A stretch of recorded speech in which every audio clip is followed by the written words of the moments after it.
Are you a closet witch that works with deities? I might have just the tip for you.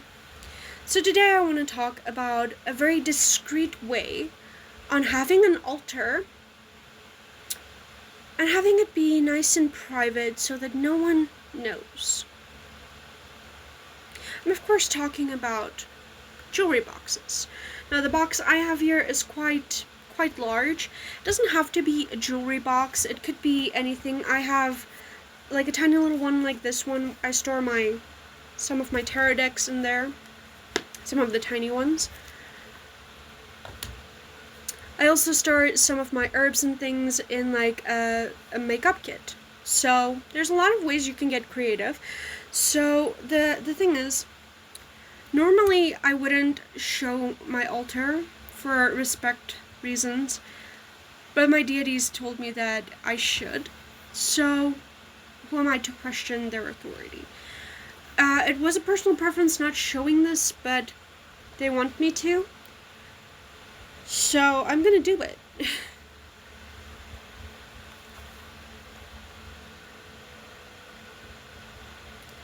This is my deity altar box. I'll give you guys a quick close-up view of it. And it does change pretty much all the time. I put new things in, take some old things out, because you only have like a limited space. So, you know, you have to like work with what you have.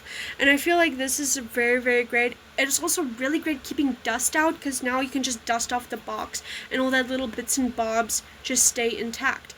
I also like that it has a mirror for like reflection and working with like your entities in like meditation.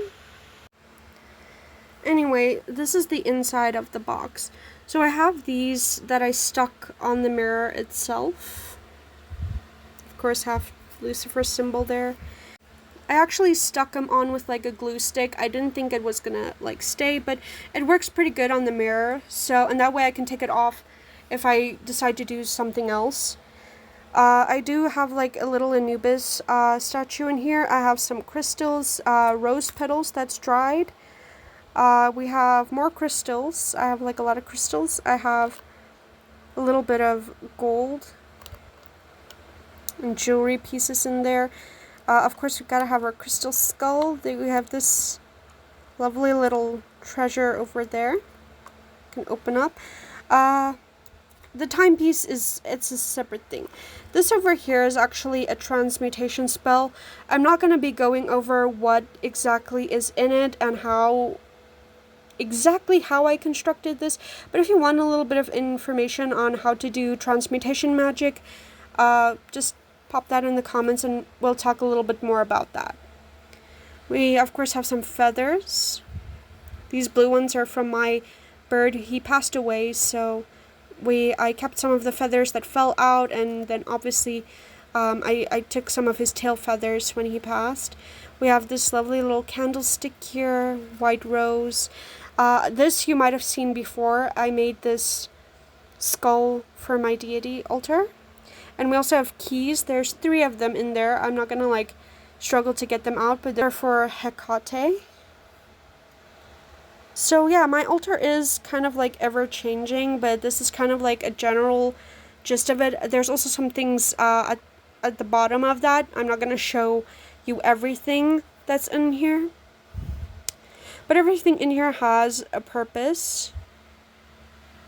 And yeah, I also have like this. It's actually supposed to be a planter, but I use this to burn candles in, and then I place it at the top of my deity box altar.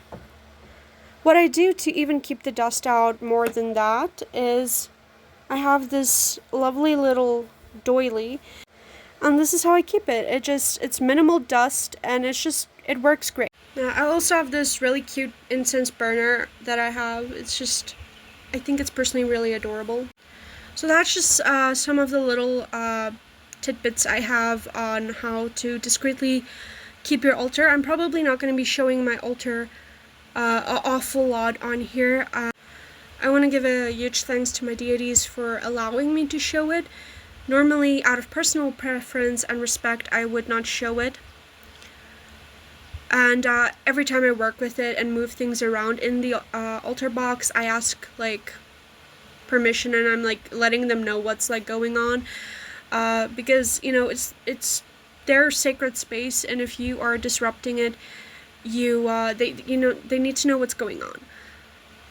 So I'm probably not gonna be showing it an awful lot today. My deities just said I have to, so I decided, why not? I thought about it and I was like, maybe I shouldn't, but they were like, go ahead, it's okay. And yeah. So let me know what you guys think, and if you have any more really cool closet witchy tips, and if you want to hear more of mine, because, sometimes we have to keep what we do discreet, just because people ask too many questions. And personally, I think this is also a really great way if you have like pets, because I've heard a lot about people's cats and things eating stuff off their altar, and if there's a lot of like tiny bits and bobs. Now obviously if you do a food offering, I suggest don't put it in the box.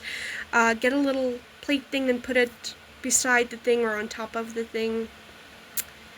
But yeah, you don't need to do food offerings. You actually don't need an altar or need to do offerings at all when working with a deity.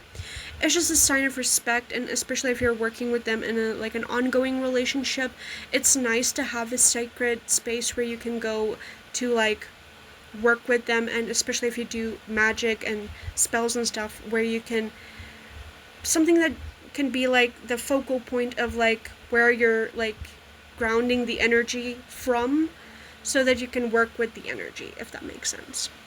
So obviously in the box, you could see I work with Anubis, Lucifer, and I also mentioned Hecate.